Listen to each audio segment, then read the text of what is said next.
and welcome to Nature Connections. Thanks to everyone who's watching this video. In the Nature Connections interview series, I talk to people from all paths of life, but who have one thing in common, which is that they help us to connect with nature and bring nature into our lives and into our homes. In today's episode, I'll be speaking with Lucy Wayne. So, hi, Lucy. Thanks for joining me today. Thanks for inviting me. My pleasure. So as a quick intro, Lucy is an artist, an illustrator. I would say a botanical artist, probably. And I discovered Lucy through Instagram, really. So I just love this community where I was looking for botanical inspiration actually for my artwork. And I came across your profile and your beautiful paintings and watercolors and ink drawings. So I'm really excited to be speaking with you today and to discover more about your story as an artist and, how you connect to nature, what inspires you, and just to have a sneak peek into your world and into your creative space. So maybe let's start with, the beginning. Tell me about your story, sort of why you started painting, drawing, and what brought you to this? Okay. Thank you. Do you know what? I've been drawing and painting as long as I can remember, since my childhood. I come from a very creative family. Particularly my mum was always painting and making us clothes. She also, plays guitars, writes songs, writes poetry. So I think I grew up in London in the 70s. It was quite a kind of bohemian environment. And so there was always access to art materials and creative things going on around me. And also, although we lived in a small flat, my mum has a small balcony space outside her flat, and she's always been gardening there. And that's where I learned to garden and plant seeds and stuff. And so I'd say my mum was a big inspiration. I always loved drawing and painting. And, even in school, I loved the art classes and, other stuff as well. But when I left school, I carried on studying art and went to art school. I ended up specialising in textiles for fashion design. Okay. But I never worked as a textile designer. When I left my studies, I did lots of traveling, snowboarding, and then for work, I did various jobs, including selling furniture, like things related to interior design. I also worked for a footwear company, and then later on in life, I worked backstage in an opera house. Oh. That was, an amazing job, but always in the background, I was always making and creating as well. So when I worked at the Opera House, that was quite seasonal. And when I wasn't there, I was doing a stall at Portobello Market, selling like handmade fashion accessories. I was beading and crocheting these really beautiful necklaces made of like vintage lace. Beautiful. Customizing clothing and stuff, which I loved, and I was selling at the market and also in a couple of boutiques.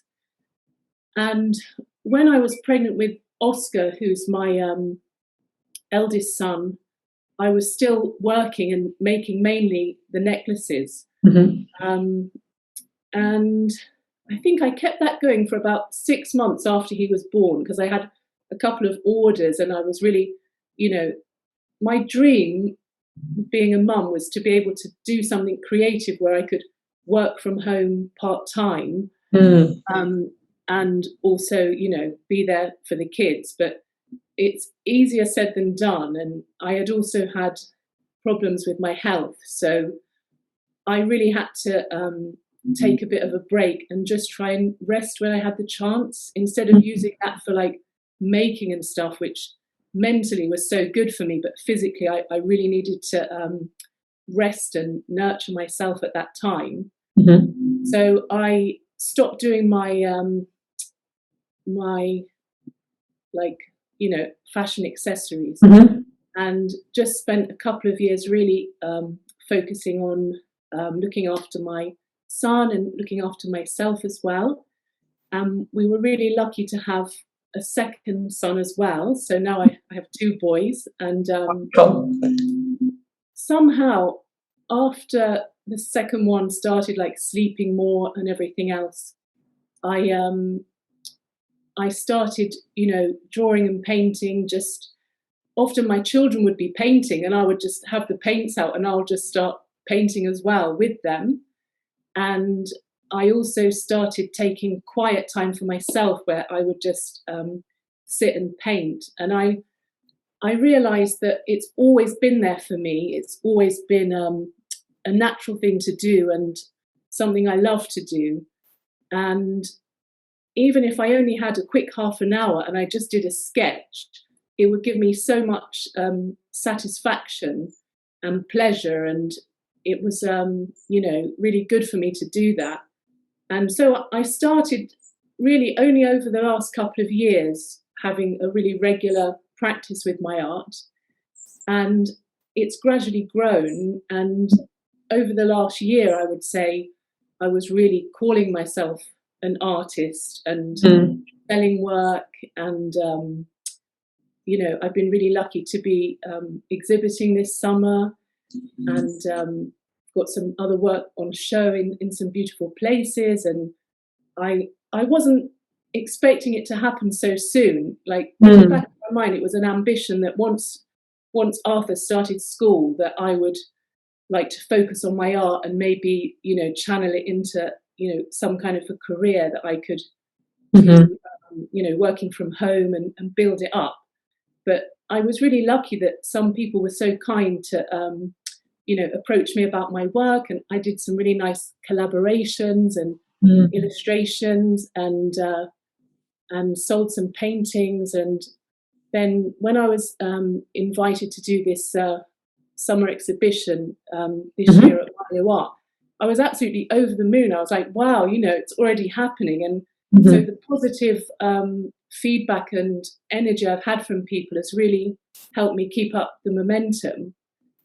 And so I feel as if I'm really still at the beginning of my artistic journey, because as an artist, where I want to be and where I want to develop into, it will take more time because, I'm still very much juggling, looking after the boys and carving out some time for myself.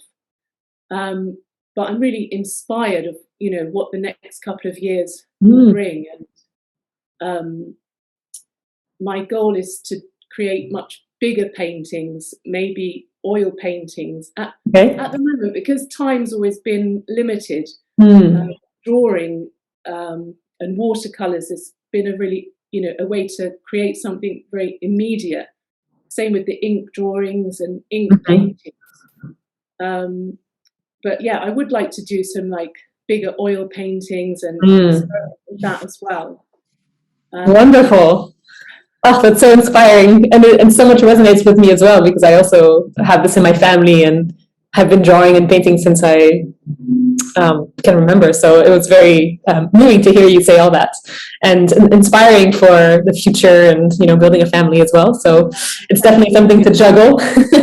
Your drawings are beautiful. Thanks. Thanks so much. So lovely.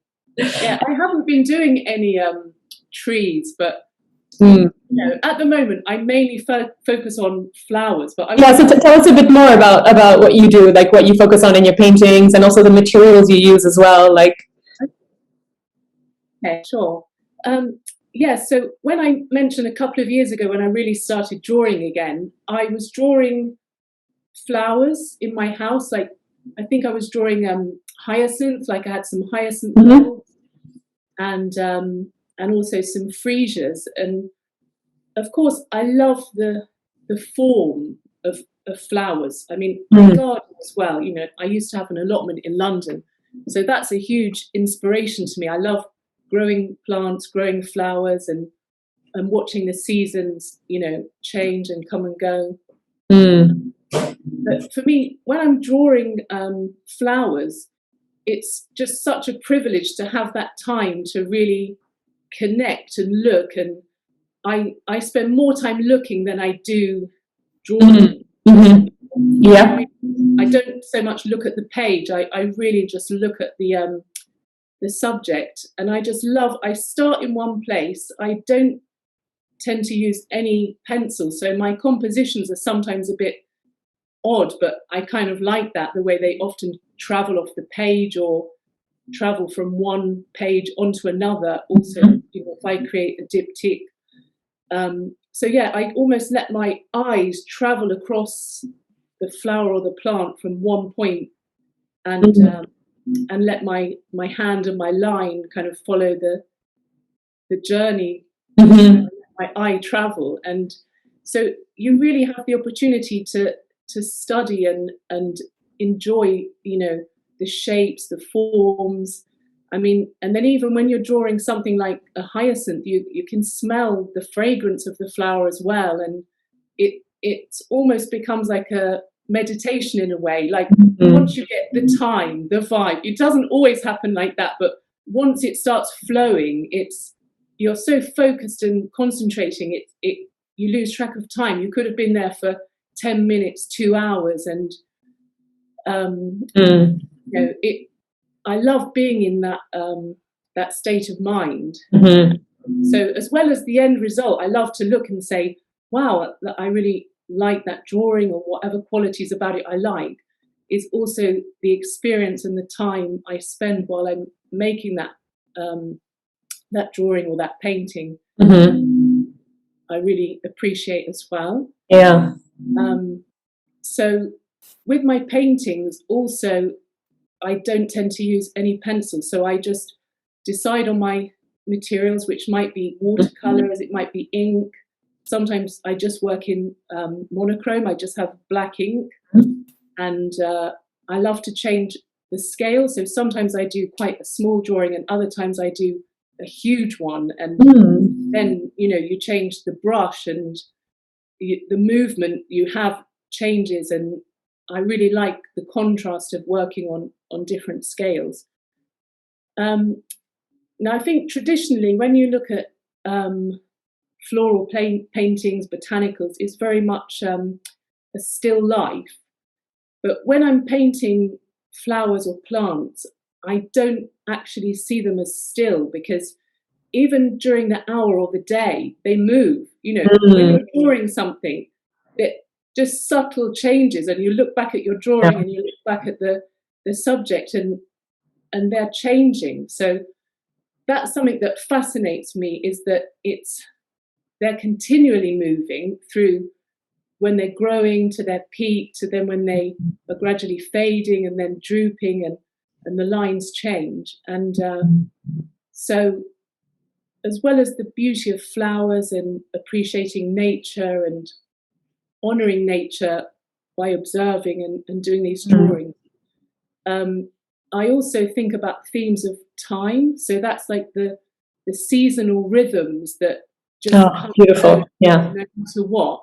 But then also the passing of time is kind of almost represented by the way the flowers change so subtly. If you just glanced back, you might not notice, but if you really watch, they have a different scale of time than us. Like, we're moving, quite quickly, but they're moving, but just really slowly. So that's something I find interesting. I've been asked by other people, so why flowers? Like, what makes you want to draw them? And of course, they're beautiful, and that's inspiring in itself.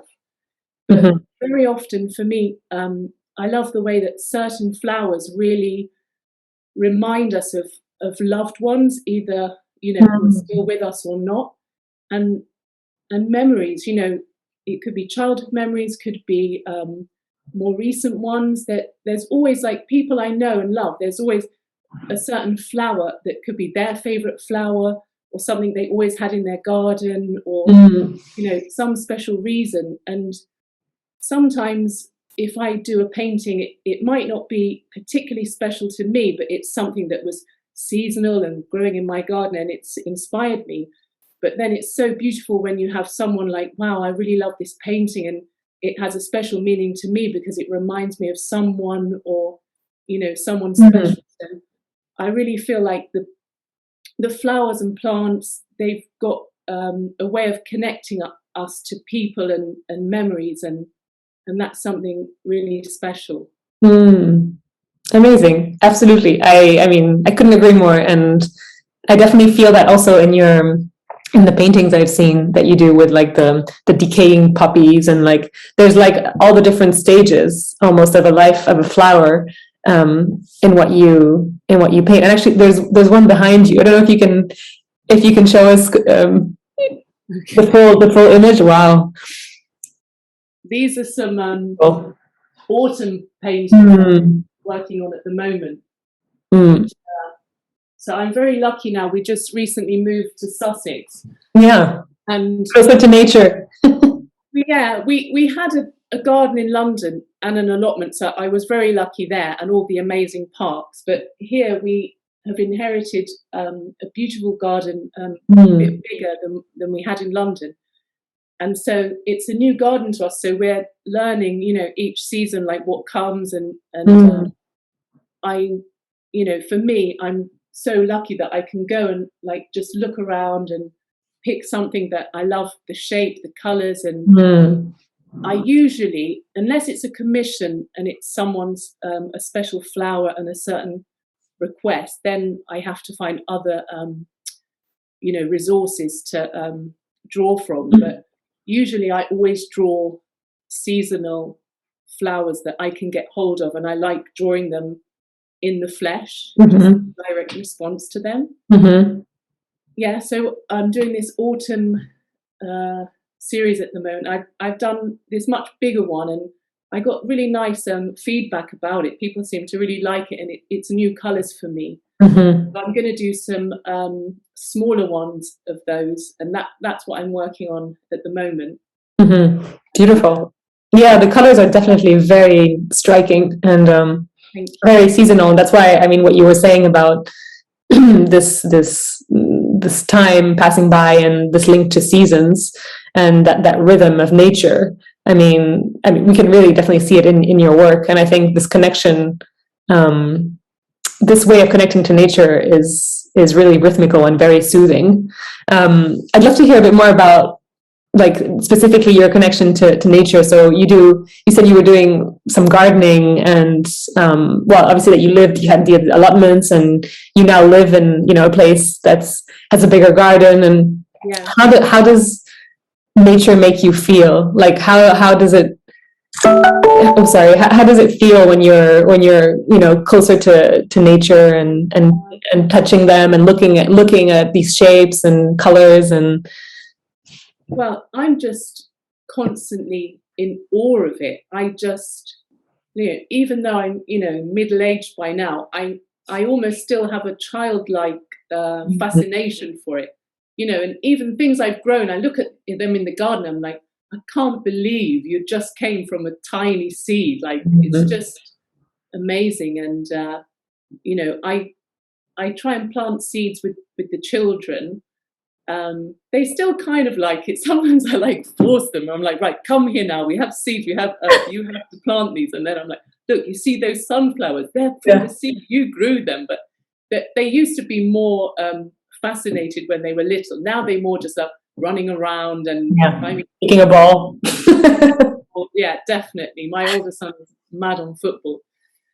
But the nature for me, it's just everything. I mean, without that, I don't know how I would survive. Just everything about it, the colors, the things that grow, the sky, the light, the sunshine, all the different weather.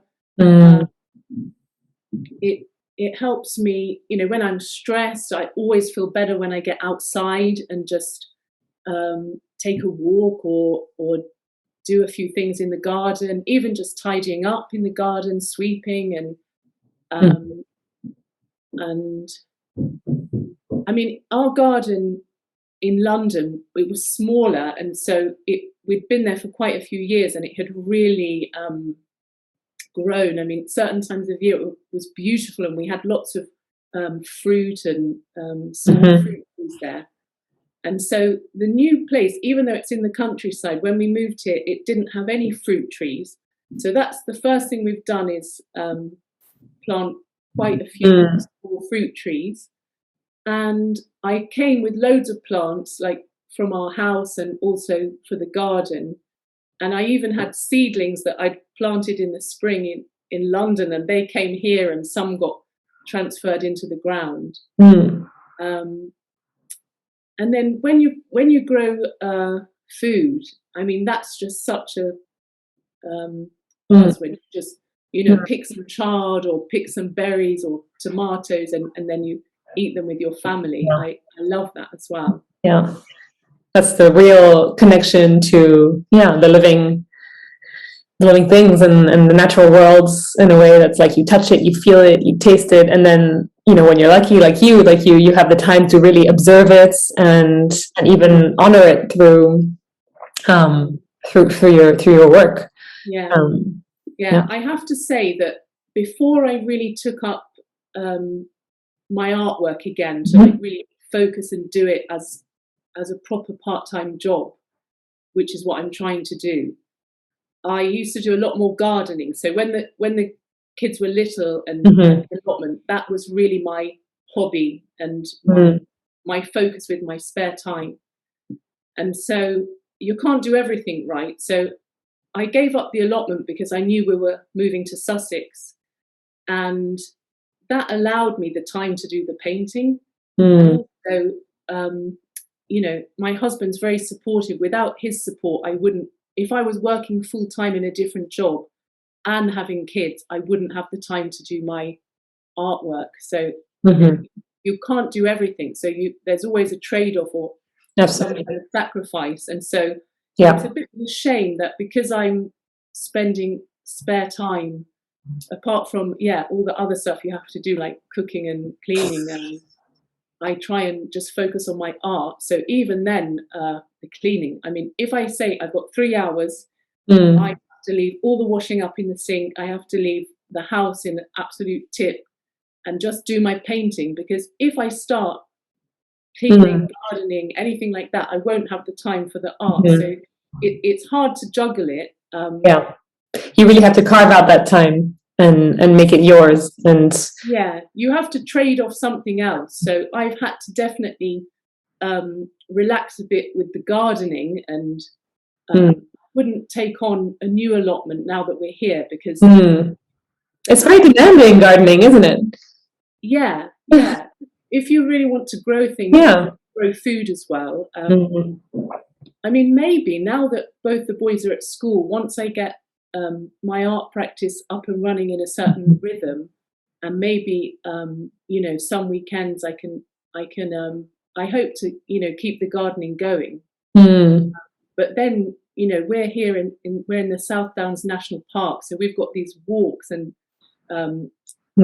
quite close to the sea as well. So at the weekend, there's lots to explore as well, and you know, we like going swimming in the sea, and you have that connection to nature that comes from just where you are and what you can do, and maybe the gardening was for a certain phase of your life where you enjoyed keeping, you know, that connection to nature, and it was a way for you to stay focused on using your hands, even, because I think that's also a very similar thing between like being an artist and you know, gardening, I guess, is this just like this use of your hands and looking and observing, and definitely it's definitely another creative outlet. Especially, you know, you plan and you plant and you nurture the seeds, and you things evolve, and you observe and you try different things, and it's and there's an element of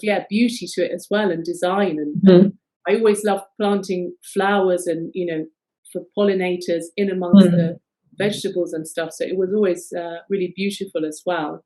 Well, it sounds like you've like the way you've developed your arts is almost like the way you do gardening. It's, you know, you're you're spreading the seeds, you're painting these flowers, you're growing them, you're picturing them as they evolve through time, and so in a way, it's like a very, yeah, similar, like you say, creative Yeah.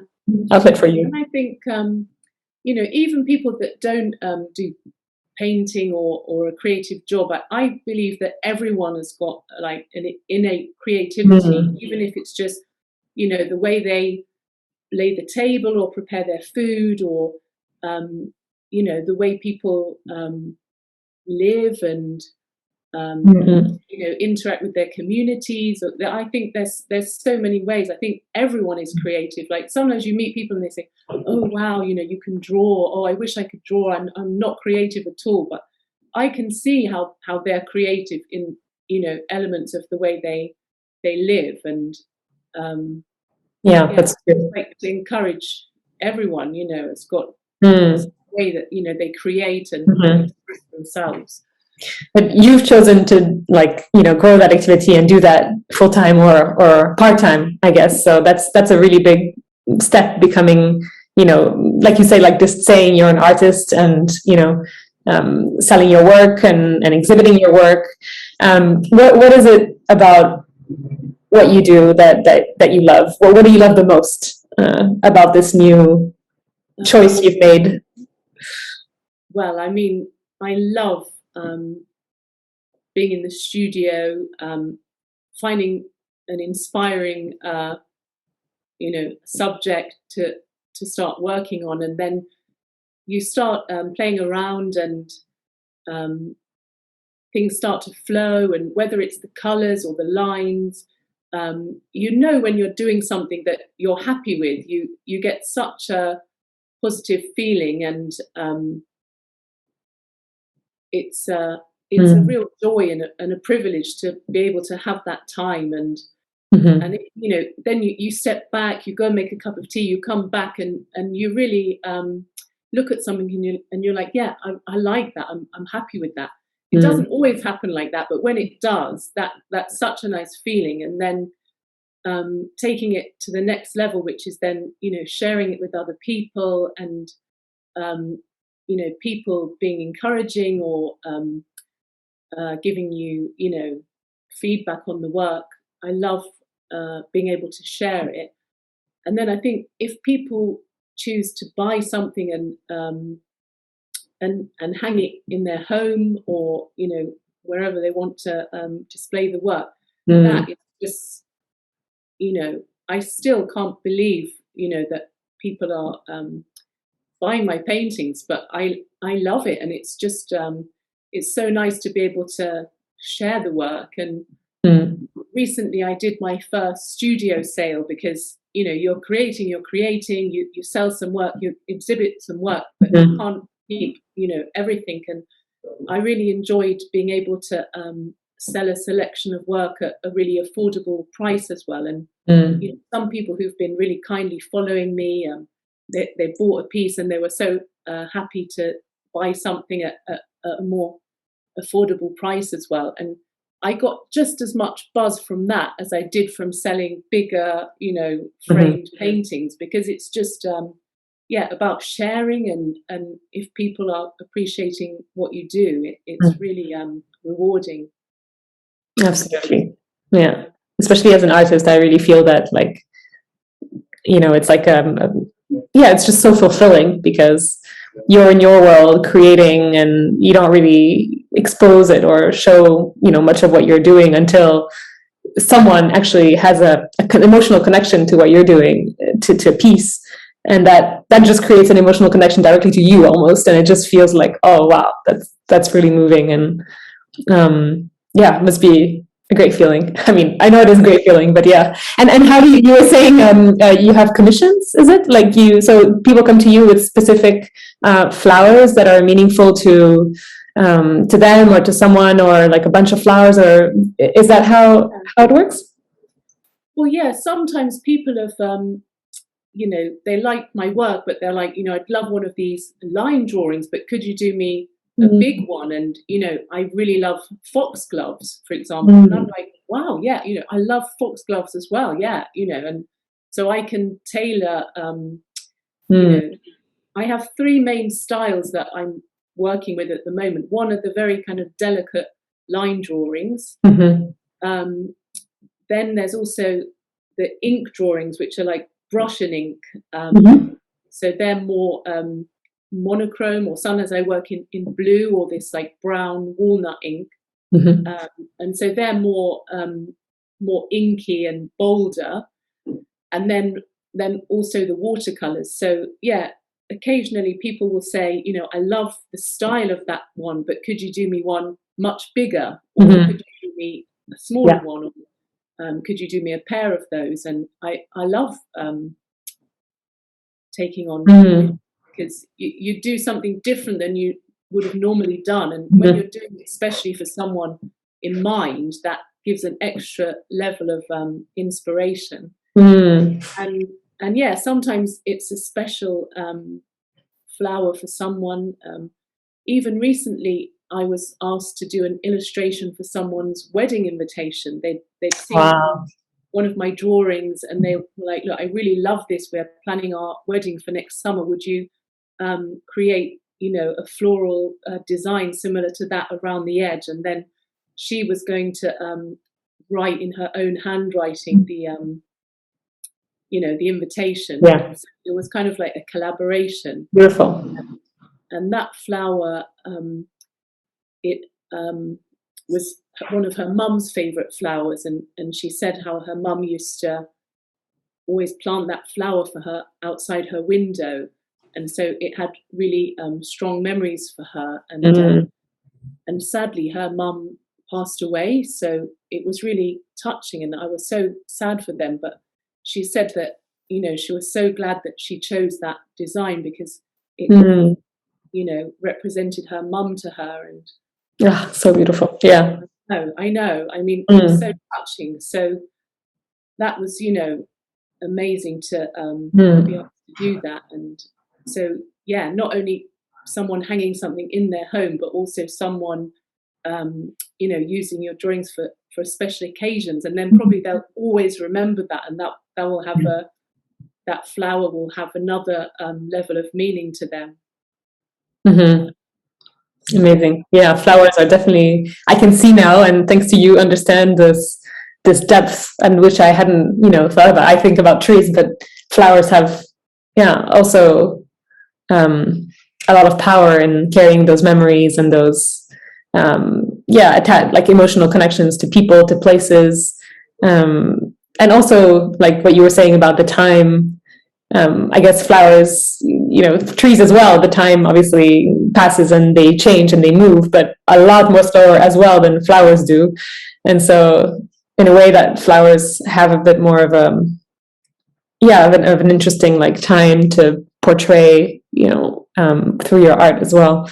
It's wonderful. And so if I don't mind asking, then what is your favorite flower, or what is a flower that's specifically meaningful to you in a sense?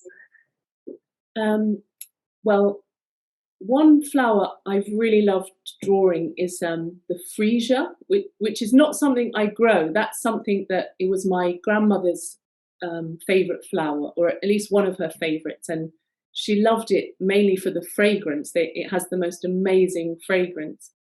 And whenever I saw them and I was visiting her, I would always take her a bunch.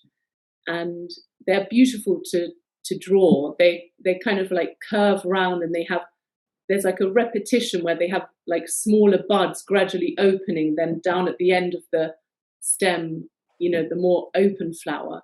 And, so whenever I draw those, I always think of my grandmother, and that's a really special one for me. And two of my favourite ones to grow in the garden are nasturtiums and sweet peas. And I really love them because they, I don't know, they're not like grand flowers, like some reason roses never appeal to me. I always think roses are more like posh and grand in a way. Although, you know, you can have rambling roses. Yeah, but I see what you mean. The nasturtiums and the sweet peas, I just love the way they climb and they ramble, and they have lots of flowers and really interesting shapes of the stem. Nasturtiums, I particularly love the leaf, and I love the way they grow, and I always love drawing them. Something just about the shape and the way, you know, the nasturtiums have this kind of tail off the back. It's like a little triangle. I'll have to look at images afterwards because I don't have them, but yeah. Okay, and those are two things I always grew in the allotment, and I had a couple of plants that I brought with me to the new garden, but next year I hope to grow a lot more. So the nasturtiums, you can eat them. You can eat the flowers, and you can eat the seeds. And if you're lucky, they just self-seed. They kind of establish, and they'll grow new ones from the seed each year. Magic. They're spicy. They're really like peppery and quite delicious. And then the sweet peas, they just smell amazing as well. So if you grow some like up a kind of tripod, you just keep, the more you cut them, the more they keep flowering, and they'll flower for a good couple of months, and you can just bring in this tiny bouquet, and it can scent the whole room. So yeah, beautiful. those are two that I really appreciate. But great. Yeah, there's so many different ones. yeah, there are so many. Yeah.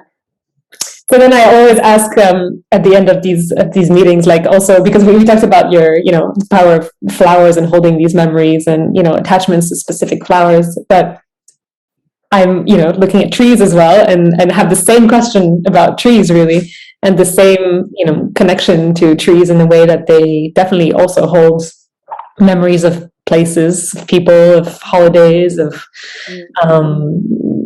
just special moments. And so do you have sort of a special tree or a special type of tree or a tree that evokes a certain memory or emotion? Yeah, I mean, throughout my life, I've had loads of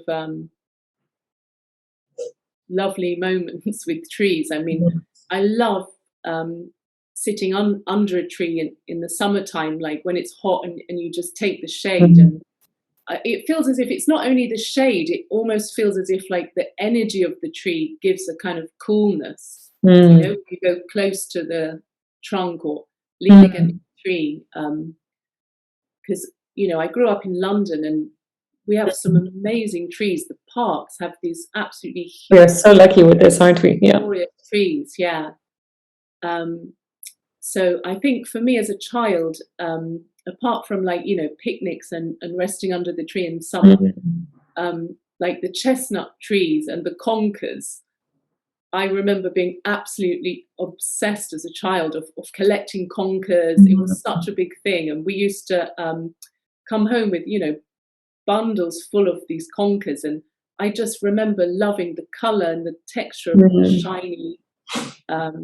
shiny chestnut. And yeah, we used to sometimes put the string in and supposed to do this game of chestnuts, but I think it was more collecting them, and then when you find one in the shell, the way it's so spiky on the outside and then so soft on the inside. Definitely. We call them conkers, I think. Chestnuts, but they're beautiful, and the trees are absolutely magnificent. I mean, they're huge, the ones like in Walpole Park and Lambs Park, near where I grew up. And the blossom is absolutely spectacular as well. These like towering layers of either white or pink blossom. Yeah. They do have a fragrance as well. I remember a couple of times I'd be like, what's that smell? What's that smell? And realizing it was the sweet chestnut. And in later life for me, I've really got a thing now about fruit trees, because, you know, to be able to see the blossom and then the fruit develop, and to be able to eat the fruit. So those are, you know, the trees we've planted here. But we did the same in London. They grow really slowly. I mean, we planted a small plum, a small pear, and a small apple. And I mean, they probably only grew about this much in 5 years, but we still got fruit from them. So, you know, hopefully they'll be there for a good many years. Wonderful. Lucy, thank you so much. Like, even just you describing the, how do you call it? The gunker? Conkers. Yeah. The conkers, thank you. I never used that word. But yeah, just the way you described it, and like the spiky outside and the soft inside, like it just like awoke some of my memories as a child as well, like picking these up, and I hadn't thought about that in so long. And it also like when you had the conkers, because I know you moved around a lot during your childhood. In France. In France. Okay. Yeah, in France, and actually we would like, not the horse chestnut, but the edible ones, like the chestnut trees. Yeah. And we would pick the chestnuts like under the rain generally, because it was end of September, beginning of October, and just like collect them and then make jam out of it. But then, opening the bugs, the conkers. I'm doing the wrong word again. Yeah, or you can say chestnuts as well. Yeah, exactly. But opening the shell, and like, with the feet, because it was too spiky on the outside, and with the rain boots, and but also the horse chestnut trees are so present in London and the parks next to that's right. where I live as well. So is it the sweet chestnut are the ones you can eat, and the horse chestnut are the conker ones? Yeah, exactly. Right. I mean, they're all kind of similar, but they're beautifully silky and round, the horse chestnut ones. And I just collected some actually from the park the other day to have some at home. So that was a really nice connection as well. So thanks for sharing that. And thanks for sharing all these, very not deep, but very, sensitive things about the way you work and your art and what inspires you. And I loved how you like really got us thinking about the curves, and how like we should be looking more closely at, the flowers and those beautiful little lines, and the way they're shaped, and also the way they evolve. And there's so much to learn from artists like you about really looking closely at nature, and really enjoying that moment. As you say, it's very meditative, and just like gardening. But thank you so much, Lucy. It's been really wonderful to hear your story, and you have a sneak peek at your painting for real in your studio. Thank you so much. Bye, Camille. Bye. Thank you.